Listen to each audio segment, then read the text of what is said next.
Russia prepares air war to break the stalemate in Ukraine.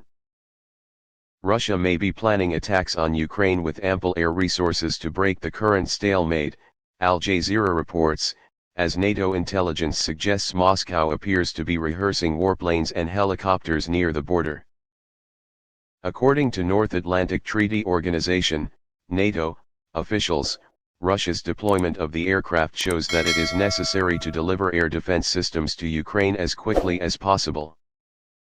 U.S. Defense Secretary Lloyd Austin, speaking from NATO headquarters in Brussels, noted that Ukraine's air defenses are insufficient at the moment and we will continue to push until we get more because of the relationship.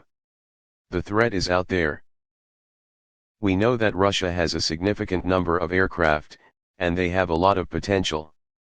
We want to make sure that Ukraine has the ability to defend itself in the event that Russia decides to increase its air force on the battlefield. The Times quoted a source as saying that Russia's ground forces have been gradually exhausted, so that could be a sign that they will turn to air combat. If the Ukrainians want to fight, they need to have as many air defense systems and as much ammunition as possible.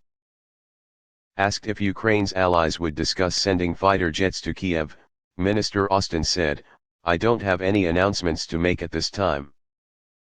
Important time. Western defense leaders met to discuss both the supply of new weapons to Kiev and the maintenance of existing supplies, including artillery shells. Meanwhile, Ukraine's defense minister Oleksiy Reznikov, when asked what his country currently wants, showed reporters an image of a fighter jet. Last week, Ukrainian President Volodymyr Zelensky repeatedly appealed to the West for air support when he visited London, Paris, and Brussels on his second foreign trip since the outbreak of the conflict.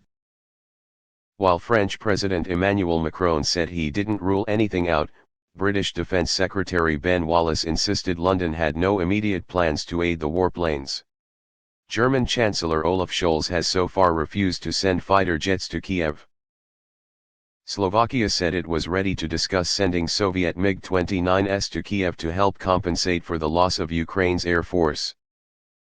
However, German Defense Minister Boris Pistorius said the procurement of ammunition and air defense systems is much more important at the moment than the discussion of fighter aircraft.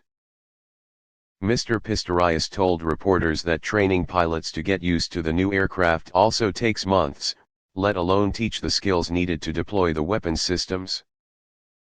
Meanwhile, the Kremlin believes that NATO is continuing to show hostility towards Russia and become more involved in the war in Ukraine. Moscow believes that the supply of weapons by NATO countries to Ukraine is prolonging the conflict and increasing the possibility of further escalation. On the battlefield, fighting was still fierce.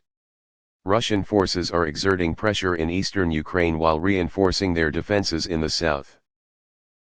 Minister Austin said Ukraine is expected to launch a counterattack in the coming months. Ukraine wants to create momentum, he told reporters. We hope to see them launch a counterattack in the spring.